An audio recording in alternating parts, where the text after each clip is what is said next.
കുട്ടിക്കാലത്തേറെ പീഡനം അനുഭവിച്ച ഇന്നും ആ ഭൂതകാലം പേടി സ്വപ്നമായ ഒരു പെൺകുട്ടിയുണ്ട് ഇടുക്കിയിൽ. തൊടുപുഴ കുമാരമംഗലം പോക്സോ കേസിലെ അതിജീവിത. പ്രായപൂർത്തിയാകാത്ത കാലത്ത് അമ്മയുടെയും മുത്തശ്ശിയുടെയും ഒത്താശയോടെ നിരവധി പേരാണ് അവളെ പീഡിപ്പിച്ചത്. ആ കേസിൽ വിധി പറയാനിരിക്കെ ഒരു പ്രതിയെ മരിച്ച നിലയിൽ കണ്ടെത്തി.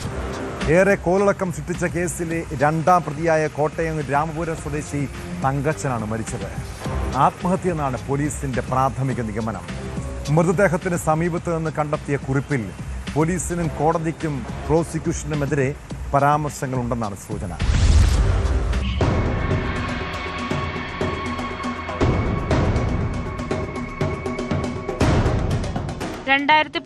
മുതൽ 2022 വരെ പ്രായപൂർത്തിയാകാത്ത പെൺകുട്ടിയെ വിവിധ കേന്ദ്രങ്ങളിലെത്തിച്ച് പീഡനത്തിനിരയാക്കിയ സംഭവമാണ് കുമാരമംഗലം പോക്സോ കേസ്.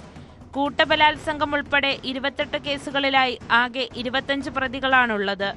തൊടുപുഴയിലും പരിസര പ്രദേശങ്ങളിലും കൂടാതെ സമീപ ജില്ലകളിലെത്തിച്ചു പോലും കുട്ടിയെ പീഡിപ്പിച്ചതായാണ് പോലീസ് അന്ന് കണ്ടെത്തിയത്. പീഡനം നടന്നത് കുട്ടിയുടെ അമ്മയുടെയും മുത്തശ്ശിയുടെയും ഒത്താശയോടെയാണെന്നും പോലീസ് വ്യക്തമാക്കിയിരുന്നു.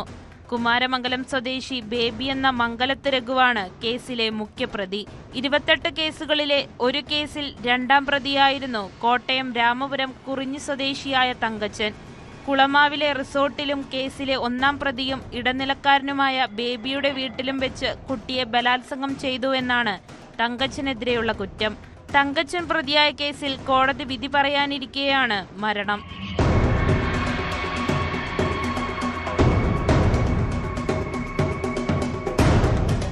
തങ്കച്ചൻ കോടതിയിൽ ഹാജരാകാത്തതിനാൽ 2 തവണ വിധി പറയുന്നത് മാറ്റിവെച്ചിരുന്നു. ഈ മാസം 31 വീണ്ടും കോടതി കേസ് പരിഗണിക്കാനിരിക്കുകയായിരുന്നു.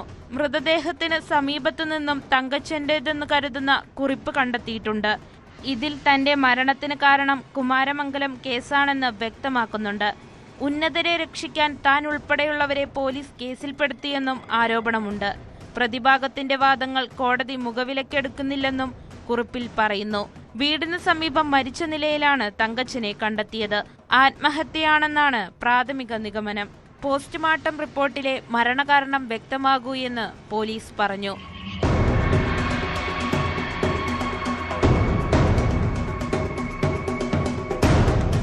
ന്യൂസ് 18 ഇടുക്കി.